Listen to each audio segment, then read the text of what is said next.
Do you know there are more people living in the world today than have died in the history of man? We're growing as a world. There are three things that are guiding how the world goes around. Number one is oil, two is interest rates, and three, demographics. During the day, I advise people on real estate. At night, I turn into a demographer and I study where the world is going. Oil, not a supply and demand issue, it's a political issue. And when prices go up and down, it has nothing to do with supply. We've got more than enough oil to last us another 100 years. Interest rates, they're low, they've been low, they're going to stay low because the rest of the world, money is so cheap that they're taking their 0% interest money abroad and pouring it into the United States where they can earn 1.5% or 2%. So money's going to stay cheap. But number three, demographics, is really what, so you can see the screen. Demographics is really what makes the world turn. And I'm going to spend some time on that. The magic number is 2. If you know the number 2, you can have a PhD in demographics. It's very simple. All it says is that for every mommy and daddy, there have to be 2 kids in industrialized countries. If you don't have 2 kids, your countries start to fail. And you can't read that to the back, but let me turn it into a graph. And let me tell you that the fertility rates are really what count. In countries like Korea and Japan, they're toast. They're history. Japan, in the next 30 years, are going to lose 25 million people. And that's the equivalent of losing Southern California because their birth rate, instead of being 2, is 1.4. And it's the same in South Korea. Europe is at about 1.6. Russia is way down there. They're dying as a country. We're muddling through. We're pushing 2, so we're doing okay. So when you begin to look at the numbers, you see that, for instance, looking out just, we're talking 2002, this isn't a century, this is a 30-year period. Japan's going to lose just 7 million in that short time frame, where we will gain 65 million people. And India will gain 500 million. Even China is gaining, but not like they did in days past. So when we look at the growth of the world of the industrialized countries, you see that India is the clear winner, coming up on China, and then everybody else is sort of down at the bottom. The problem here is that you have a country like Japan, where you have a quarter of the entire population is over 65, and what that means for health care and social services, it's devastating compared to India, where only 5%, and we're at a comfortable 13%. We're okay. Now, let's talk about the United States. This is The Great Divide, the title of my book, and it has to do with the fact that 15 states account for almost more than 3/4 of the population gain in the nation. I'm anxious to see the results of the 2020 census, but we'll have to wait another year. But I don't think that's going to change any, because that's a long-term trend. Those 15 states are really where it all happens. It's supposed to say 2019, but it's almost half the population of the United States gain is in California, Texas, and Florida. Just 3 states out of the 50. And there it is. We in California, with all of our problems, have just become the 5th largest nation in the world. It's going to take a little while to get up ahead of Germany, but we're doing okay. So we're really an amazing machine. When we look at population change, there are your numbers. Now, according to the California Department of Demographics, we only gained a little under 200,000 people this past year. One of the reasons has to do with declining immigration, which is very unfortunate, by the way. We desperately need more immigrants in this country because that's our entire entry-level workforce. And we're really hurting. You hear, obviously, every day that we just don't have enough workers. And we don't. And we desperately need them coming in, whether they're coming from south of the border or from somewhere in the Far East. We have to have them. 15 years ago, we were immigrating 1 million people a year. Now we're down to 400,000 because of government policies, and that's a tragic mistake. Employment, this is incredible. I just got the numbers for the end of the year, but California gained more than 300,000 jobs this year. It's really remarkable. And remember, we only gained 190,000 people.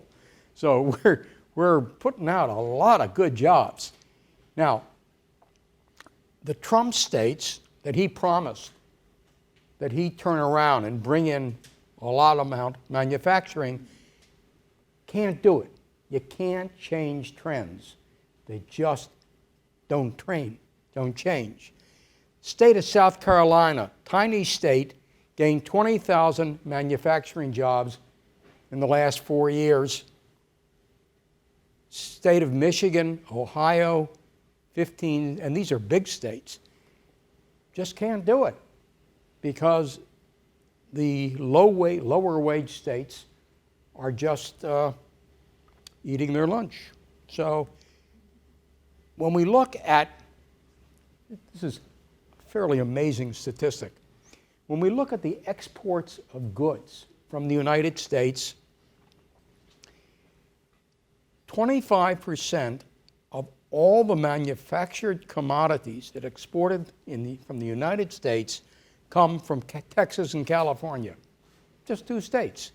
And when you look at non-manufactured commodities, which is oil, agriculture, and other non-processed goods, these 2 states account for almost half of all of the exports from the United States. It's just an amazing statistic. Now, let me take a second to tell you about the basic economics, Econ 101. Every time we gain one basic job, and a basic job is one whose source of revenue is from outside the area, the metropolitan area or the state. Every time you gain one, you automatically gain 2 support jobs. Those are your jobs at Nordstrom's and Vaughn's and driving buses and the like. So the key in any economy is to get these basic jobs. And McKinsey and Company came up with terms, I don't know why. They came up, algorithmic jobs are jobs where you do the same damn thing every single day. Heuristic jobs are the jobs where you have to think. That means an occasional financial planner. But those are the jobs that are really growing. And we go back to 1980, which isn't that far back, 50% of all jobs were factory and routine. Now it's only 15%. How many of you, does the word secretary even exist anymore? Mr. Nevin, take a letter? We all take letters every day because we're our own secretaries. And that's the way the world's going. Let's look at the U.S. forecast for this coming year. Our GDP will continue at about 2.5%. And it's not as good as in past recoveries. But I would say the GDP is made up of 2 factors. One is the total production of goods and services in the United States plus inflation. The reason it's low now is because inflation's so low, not because we're not producing goods. We're going to gain another 1,750,000, 2 million people working this year. It'll happen. Unemployment rate will stay way down at 3.5%, 4%. San Diego's at 2.9%. Weekly unemployment claims. This is the leading indicator if you're looking at the future economy. Bureau of Labor Statistics surveys 60,000 firms every week. And they ask them, how many of your people filed for unemployment claims? It's been running at 2 to 250 for the last 6 years. During the recession, it was up to 600,000 to 700,000. So this is a great, this week it was 215,000.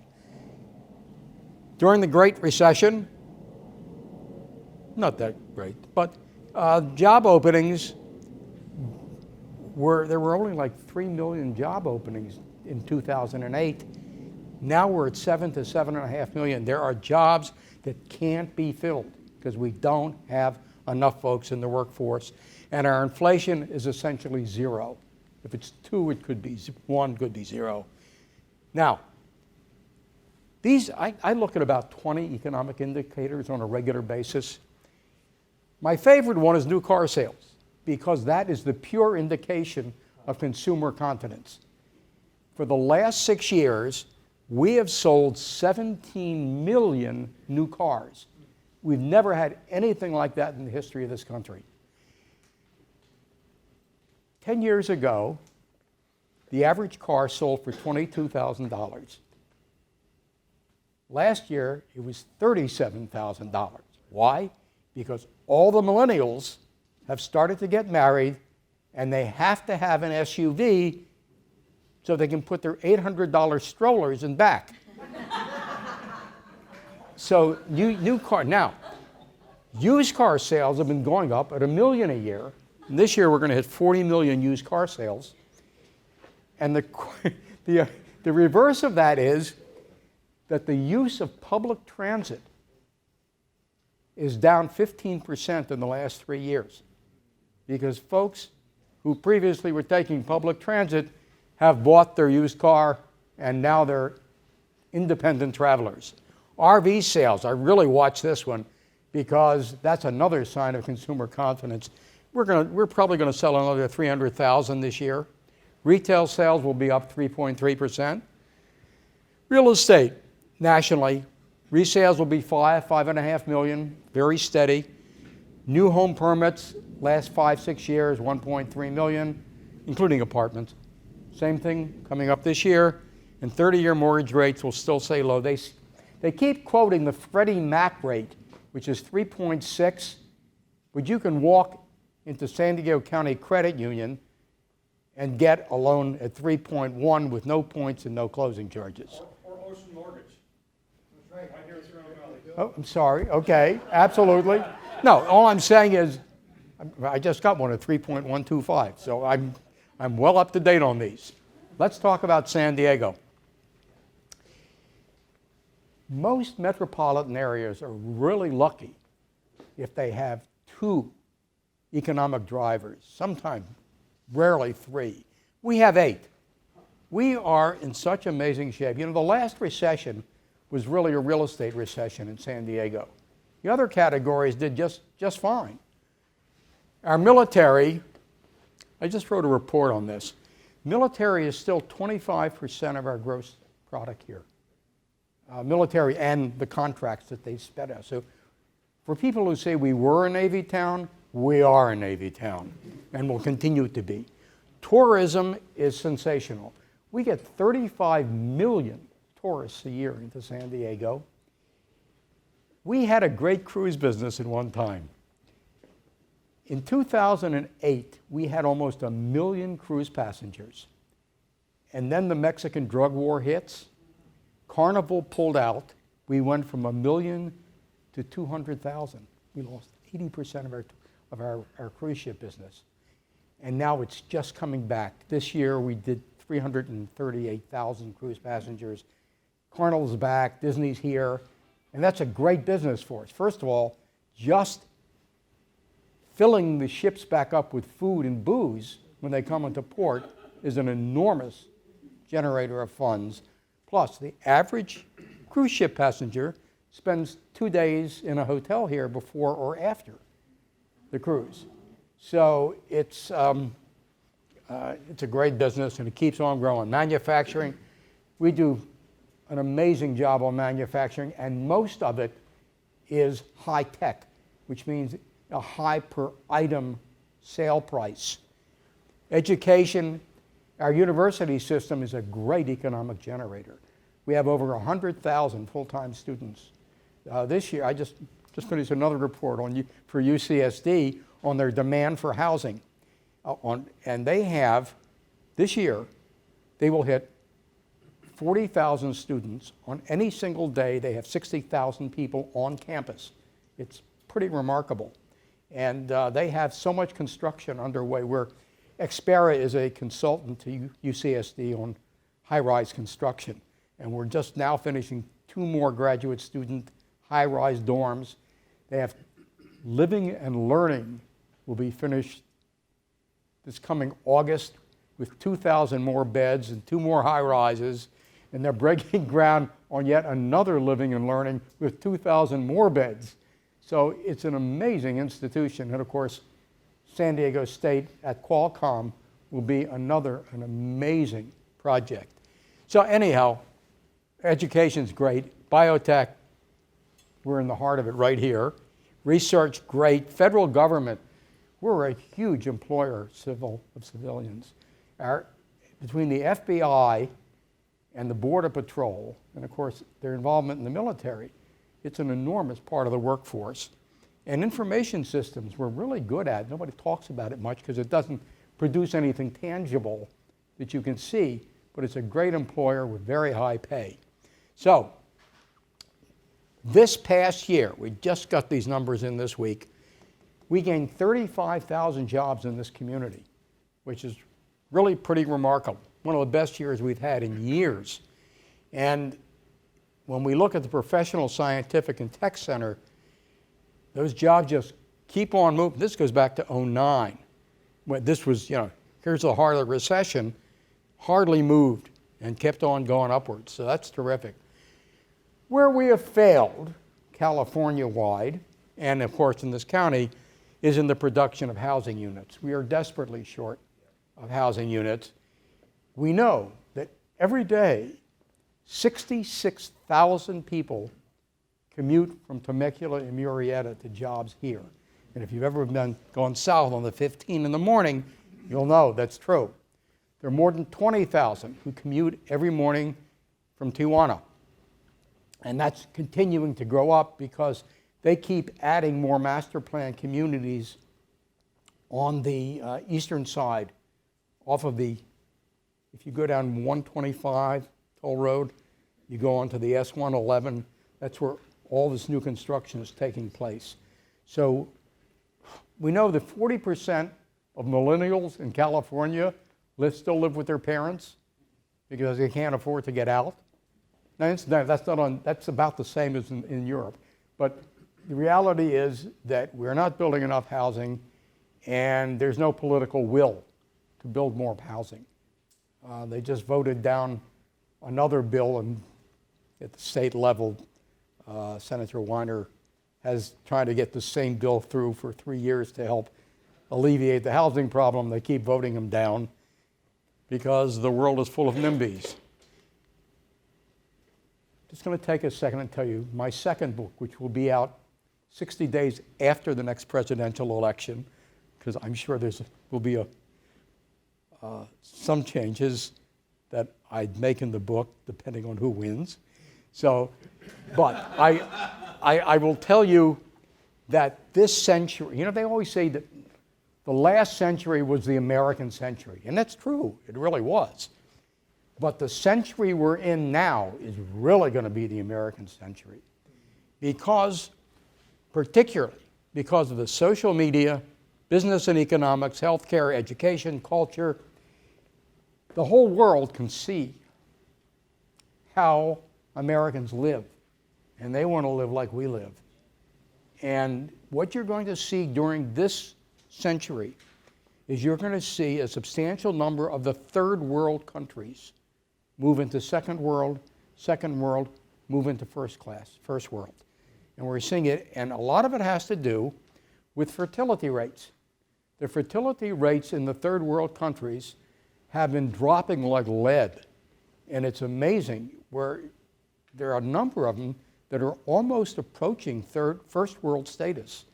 And fewer kids means families can live better, they can afford to educate their kids, and they want to move up. And they're doing it.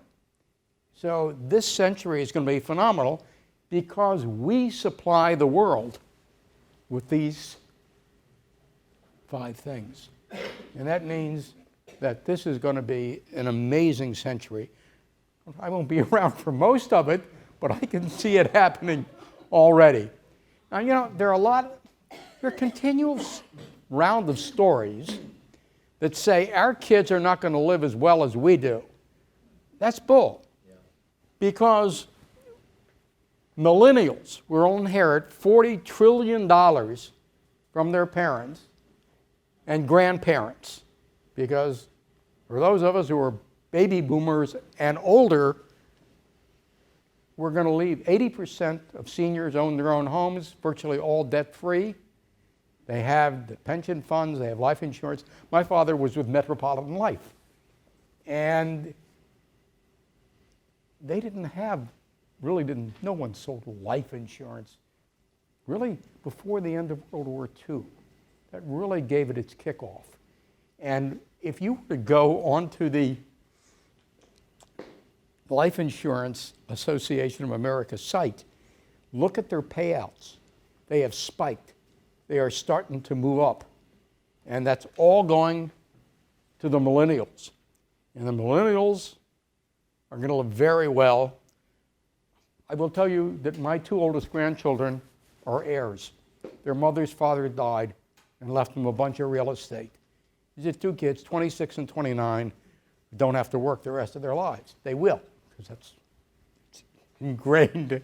But it's coming down the road, and it's coming fast. And I will tell you that it's going to be a really good time, because my parents were the first generation in world history to have net worth. They had a house, which they paid off in 2 years, by the way. So they didn't know from a mortgage for most of their retirement age, virtually all their retirement age. And they had life insurance, they had pension, they had all the things that we've come to take for granted didn't exist really prior to World War II. So when we look at going out through this century, I'm amazingly optimistic. I will tell you that things are going to be really good. Sure, we'll have recessions. You always have recessions. However, Australia hasn't had a recession since 1991. So recessions are not mandatory, okay? It takes, I will tell you that when I look at past recessions, a president has to have done something dumb to have a recession. And you go back to Carter, he caused that one. Literally, Obama caused the Great Recession because of things he didn't do and he should have done. All I can tell you is right now that we're doing very well. We're continuing to do well. And as a result of that, it's going to be a good 2020 and a good 21st century. Thank you.